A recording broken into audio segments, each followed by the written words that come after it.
because of all the other awesome sessions, but also because after 2 months, my camera during this session with you guys. All right.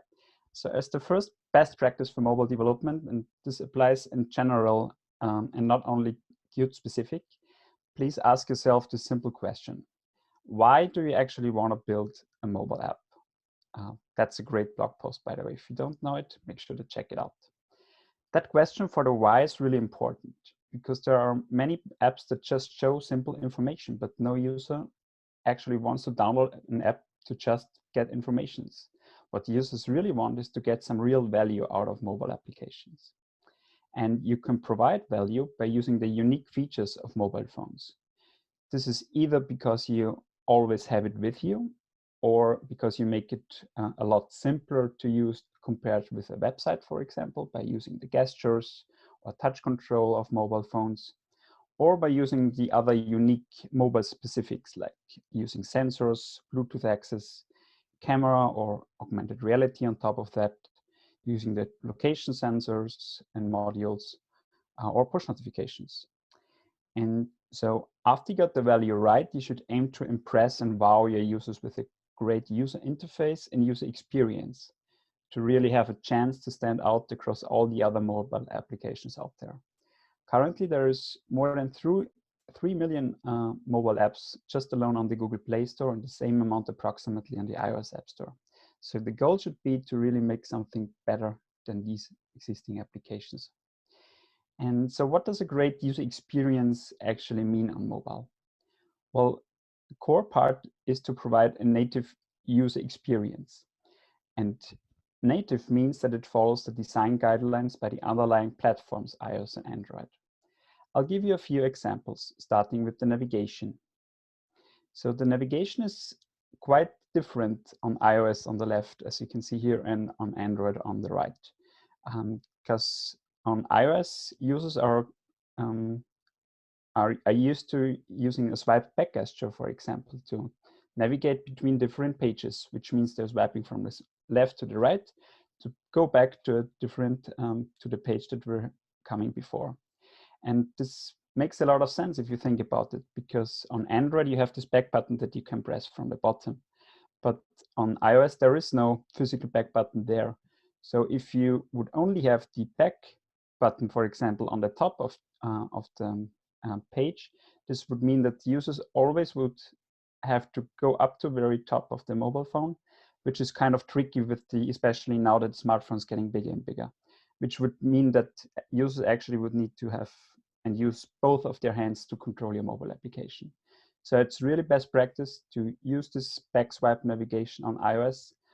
Otherwise, users will just find that weird, and your app won't get that good of a ratings. On Android, on the opposite, you have this back button navigation, so the things are different there. Also, you usually have a navigation drawer on the left-hand side on Android, which you don't have on iOS that often, but you rather have on iOS a navigation bar on the bottom, as you can see on the left side. And in addition to the navigation, there's a lot more of the differences that might be subtle, but these make a real big difference if you sum all of them. For example, the scrolling. Scrolling through a list is different on iOS compared to Android. Why? Because the velocity and the speed and acceleration of this actual scrolling is different.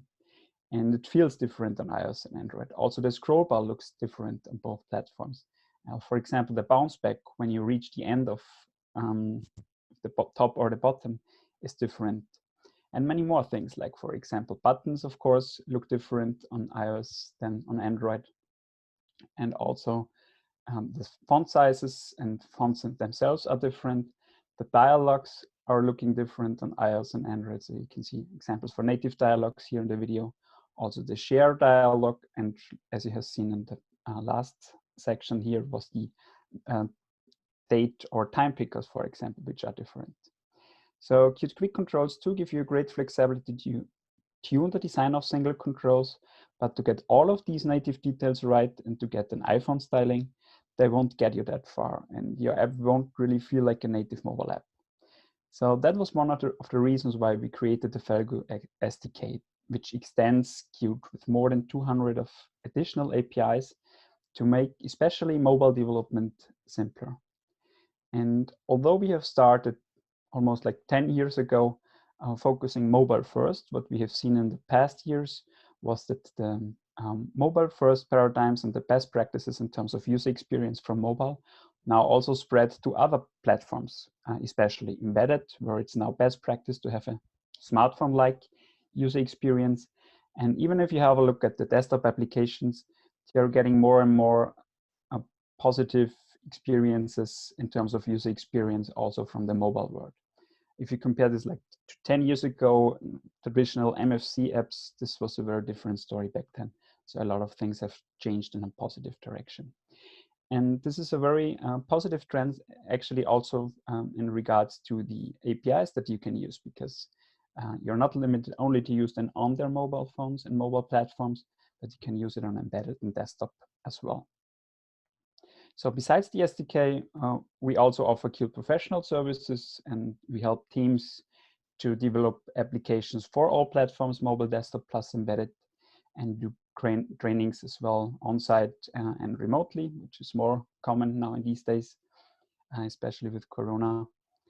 And so what are the actual APIs that I was mentioning before? So the screenshots and videos that you have seen in the last slides, these were all taken with Felgo controls, but there is a lot more to it. So I'd like you to focus on the next slide on all of the items that are in orange. So all of the orange items are APIs that are added by Felgo on top of the Qt framework. So you can use the full range of QML APIs, plus the ones that are listed in orange there. And as you can see, there is a lot of different functionalities and features available.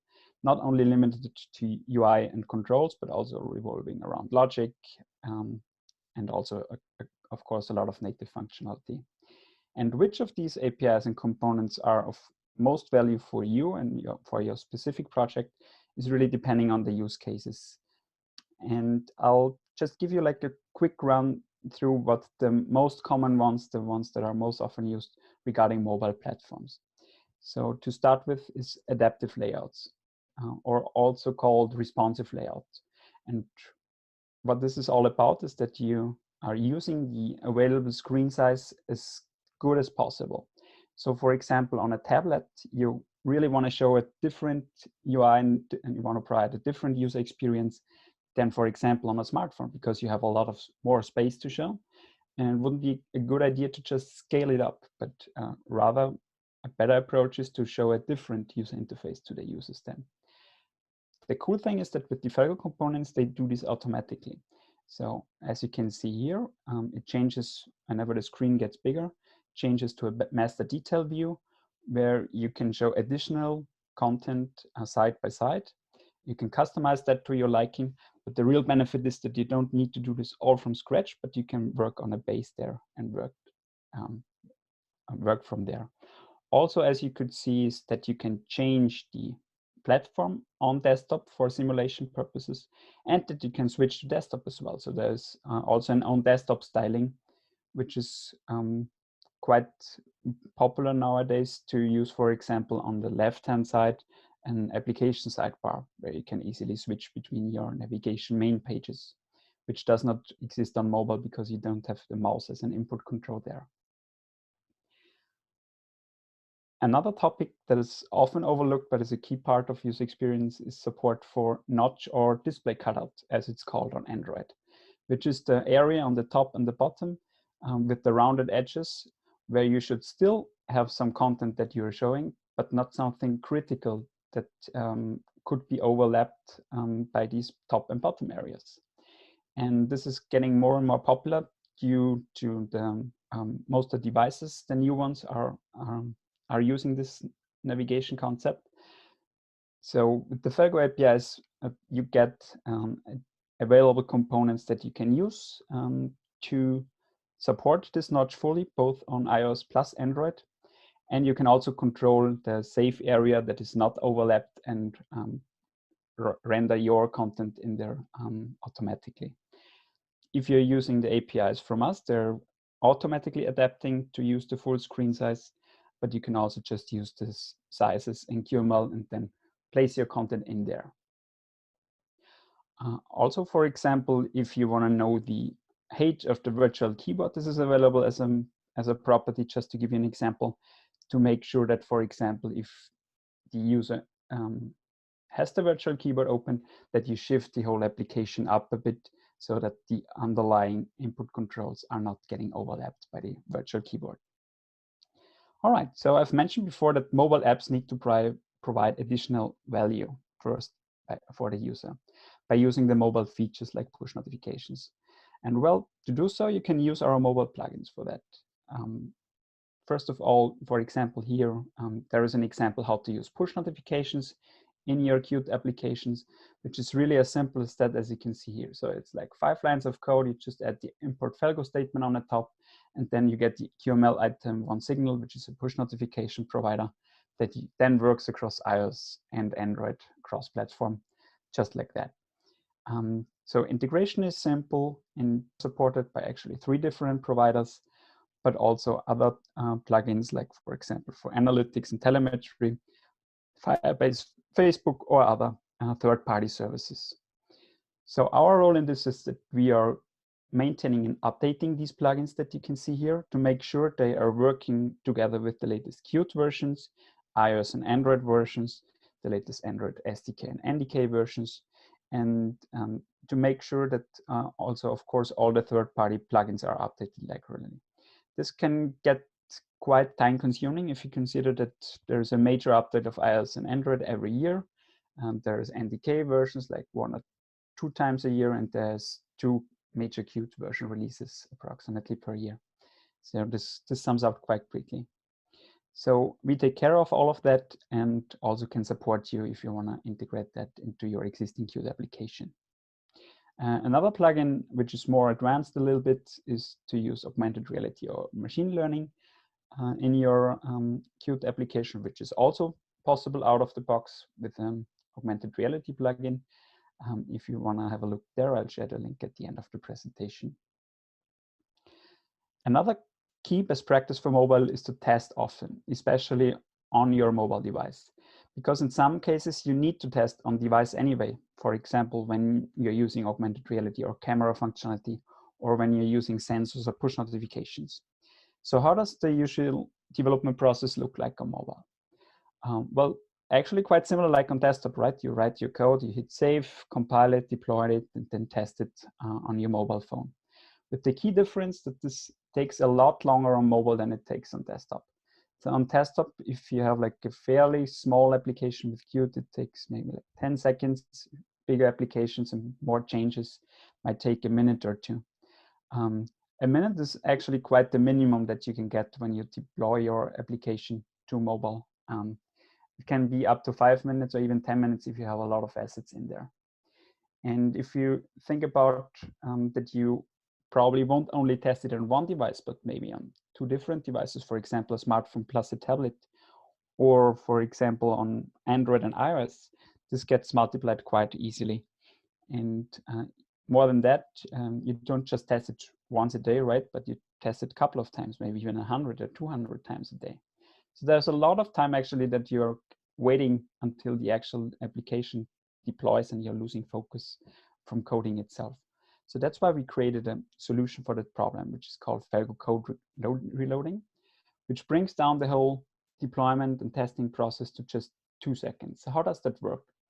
Felgo Code Reload is a standalone application that is added in addition to your Qt Creator environment.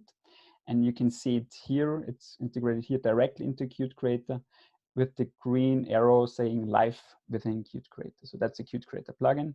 Integrates nicely within Qt Creator. And if you press this, then the live server application opens, which checks whenever you make any changes to the file system. And whenever a change is detected, all the connected clients are updated simultaneously, and the code is transferred to these devices and reloaded. So in this video, you can see how we are removing the image, for example, from the IDE. And as you can see here, in all connected devices, the code is getting updated and the application refreshes. And this is not only happening on the desktop application, which is popping up in the center, but also on a connected iOS plus Android device. So this is really a huge time saver because you don't have to wait several minutes, but this is just within 2 seconds you have the full application there. However, there's one disadvantage to this live code reloading is that the application will always start at the main entry point of the application, so basically at the main QML. So we solved that problem as well with the next generation of code reloading, which is called hot code reloading. And I'll show you this in this video here. And the way this works is you can change and modify your code. And in this example here, we have a list page with several items in it. And in this, we are opening a sub page whenever we click on one of these list items. So we click that now. As you can see here, we are editing the sub page now, and we're changing the title here. And as you can see, we are not starting from the initial entry point of the application again, but we are actually within this page that we have been just editing and navigating towards.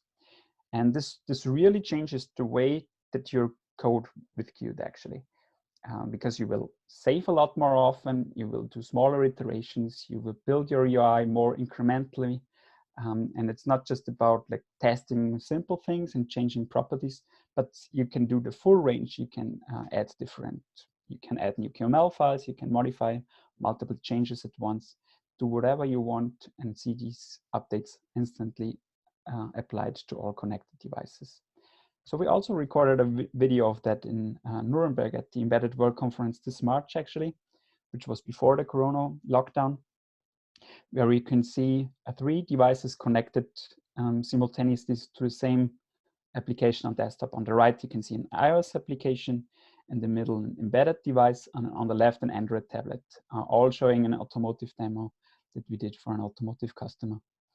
And what you can see here is that the navigation arrow on the top, this changed now from the left to the right on both screens because we are changing this in code and Qt Creator, and it gets updated instantly on all 3 devices.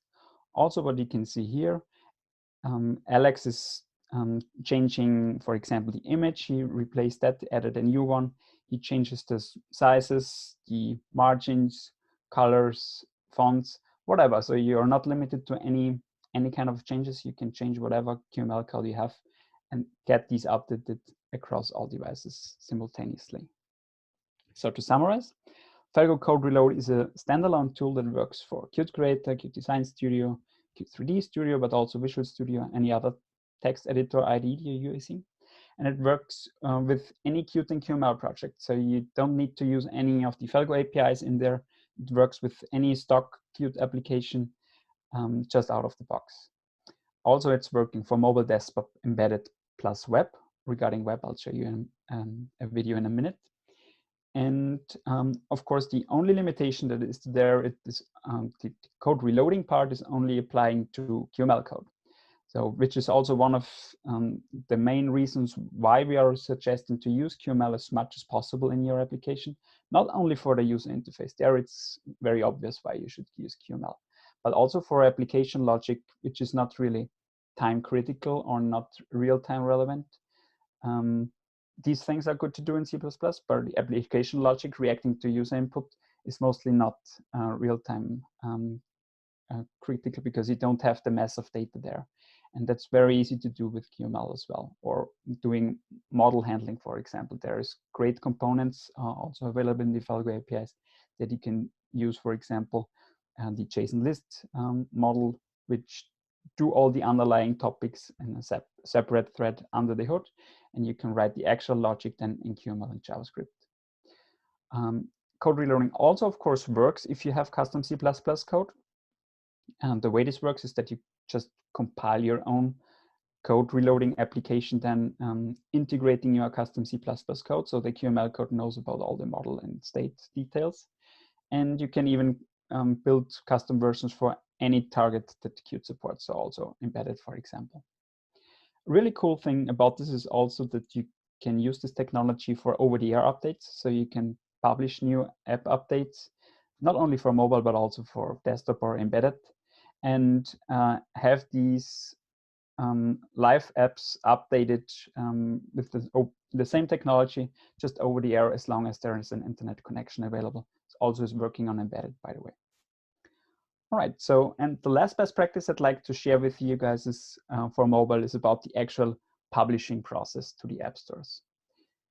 So the usual process we see with teams is that one guy is decided to be the DevOps or build engineer.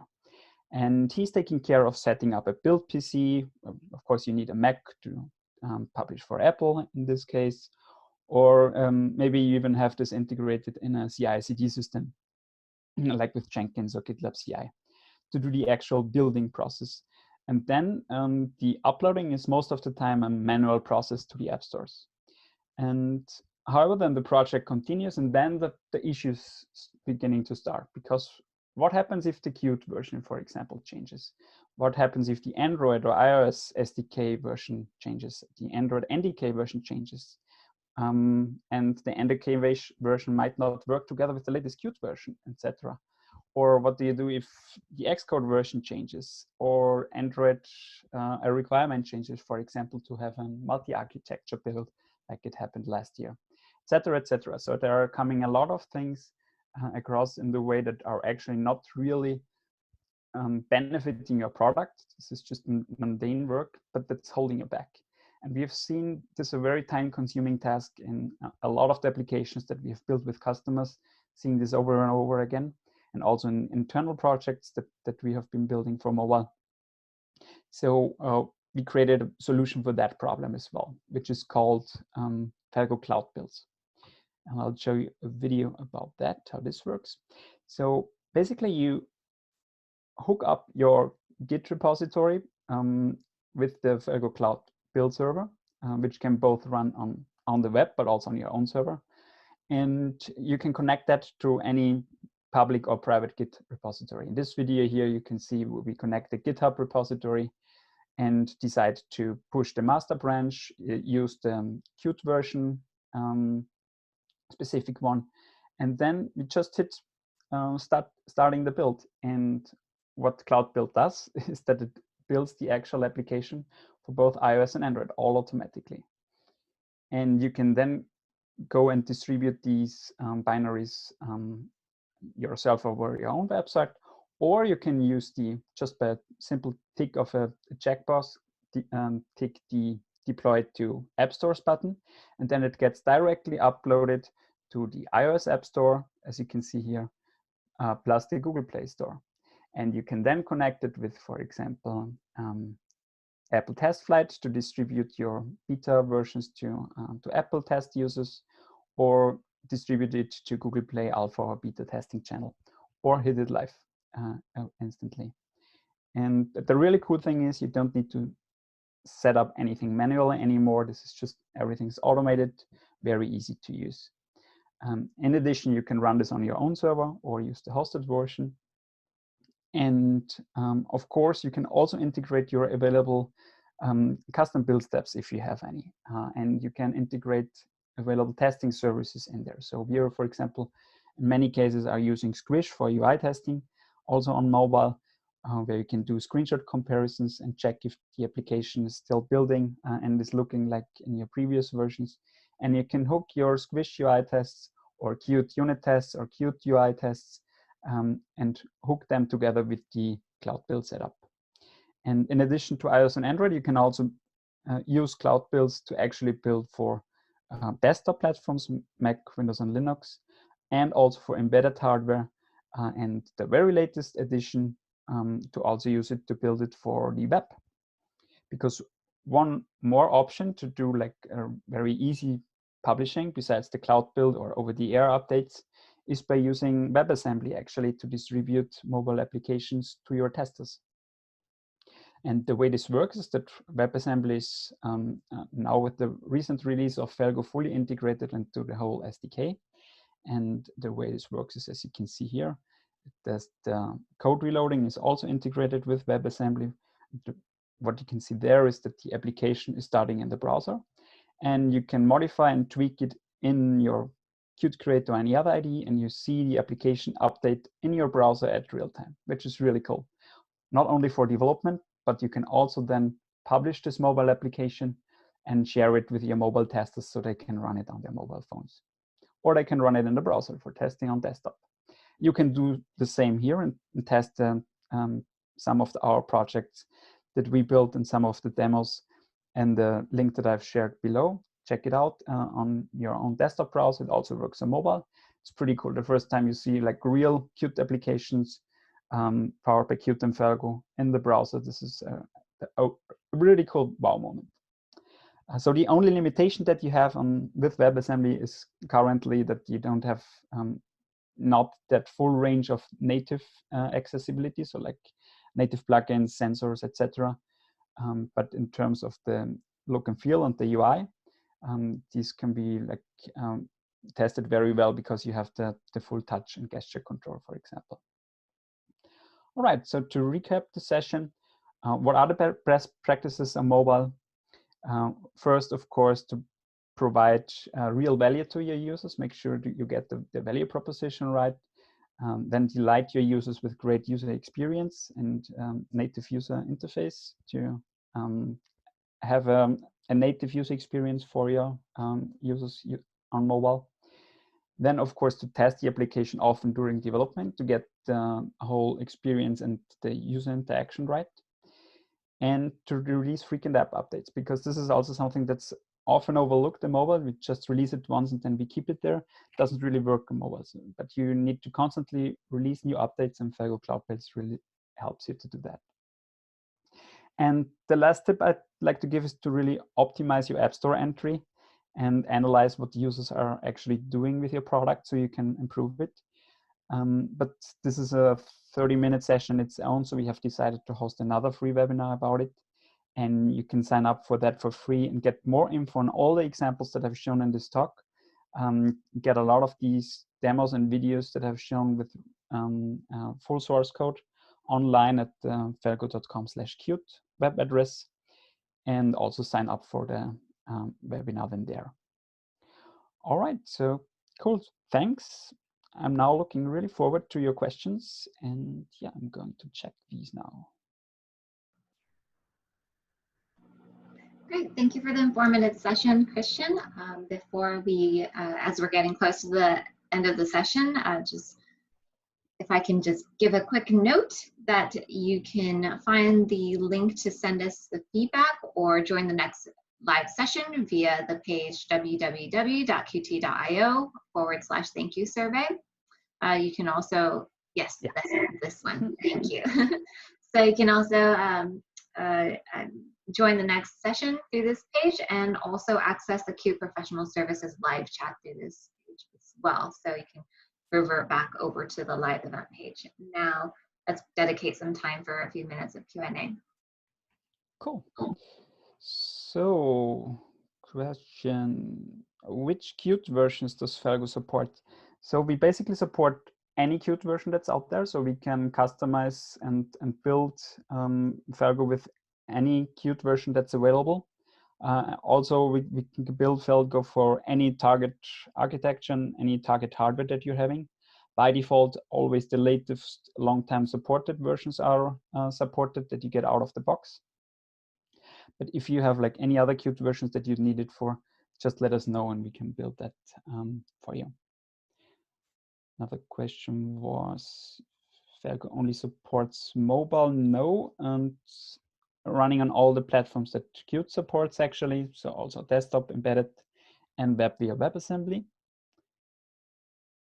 Can I use hot reload and cloud builds also without the Felgo APIs? Yes.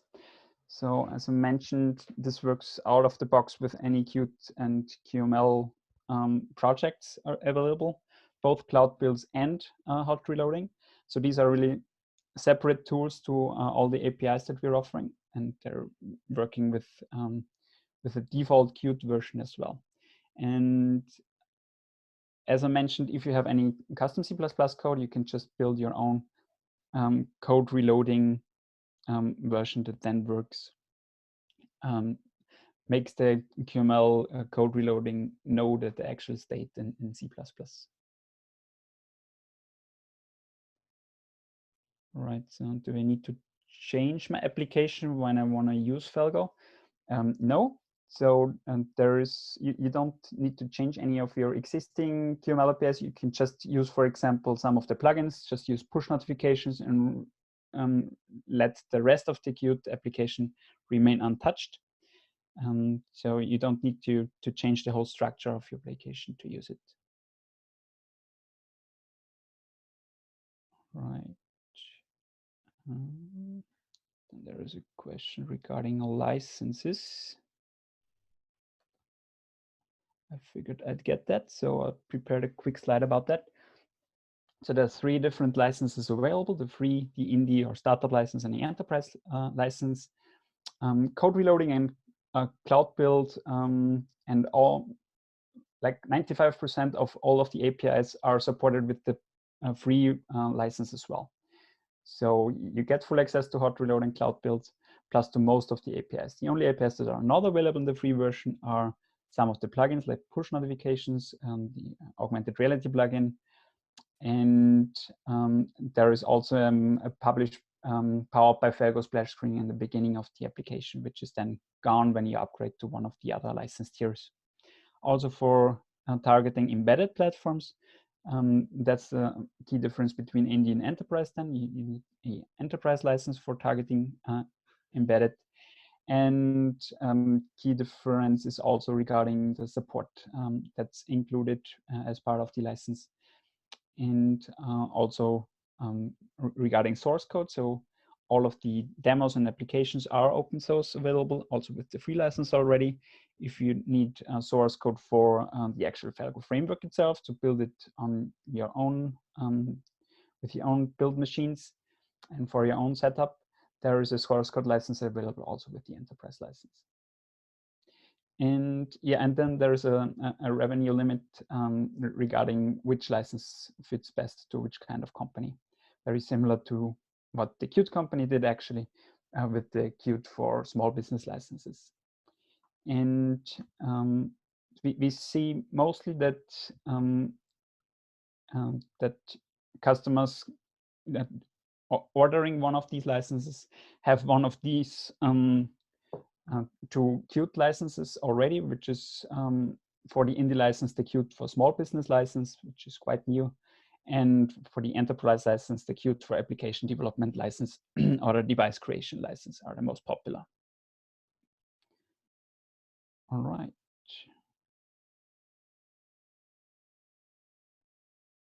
What else do we have there? Is it necessary to use Felgo while implementing iOS and Android apps? No, you can, of course, simply develop applications with Qt standalone as well. Felgo is an addition to the Qt framework, which helps you to build a lot faster for mobile and to solve all the the differences between iOS and Android and a lot more. So in summary, when it gets to the point of what the additional extensions that the main ones that Felgo adds is, of course, the sheer number of the 200 additional APIs, which depends on which of your use cases and requirements are, which ones the most useful are. But basically, you can get a better user experience by using the Felgo APIs and make better Qt applications for mobile. And then, of course, the Felgo Live and Hot Reload, plus the cloud build solution that you get on top.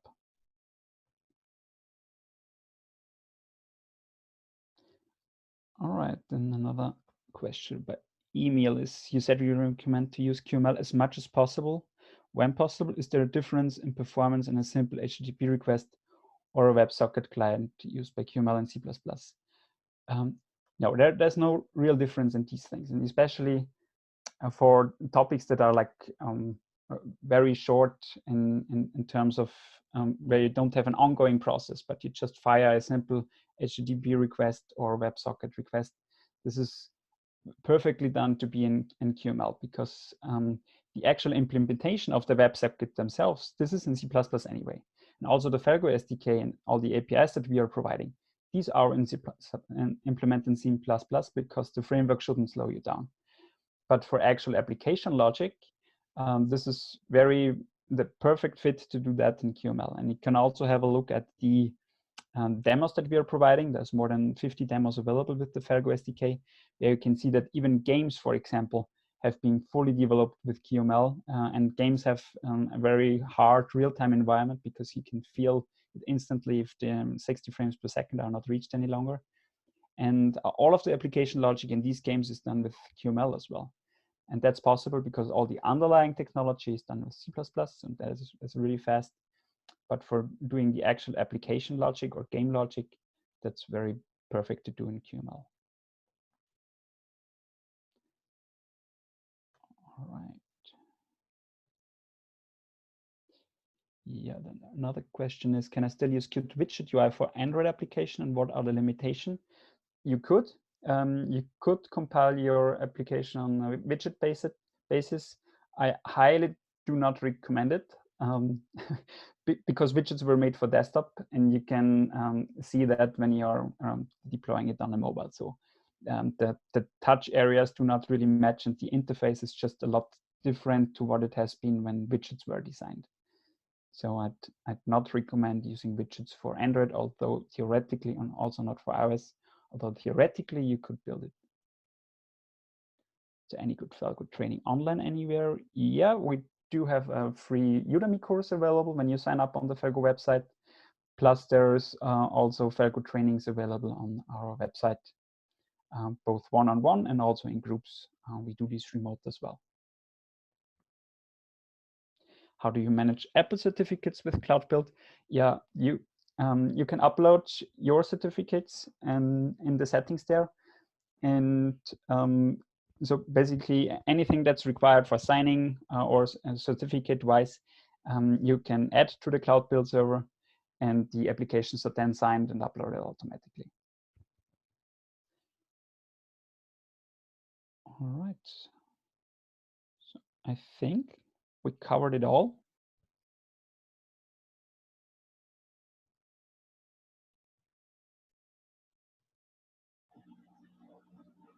Okay, well, So great. if there's any more questions, just post them.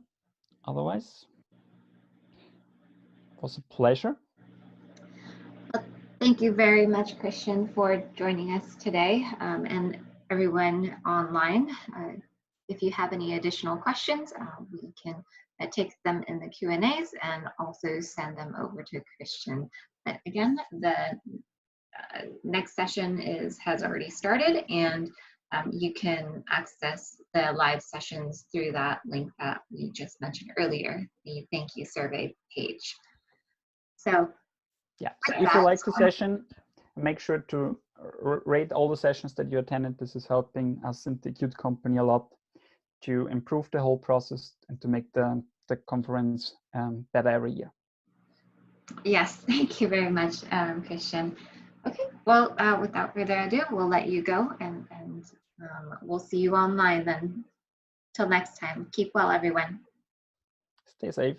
Bye-bye.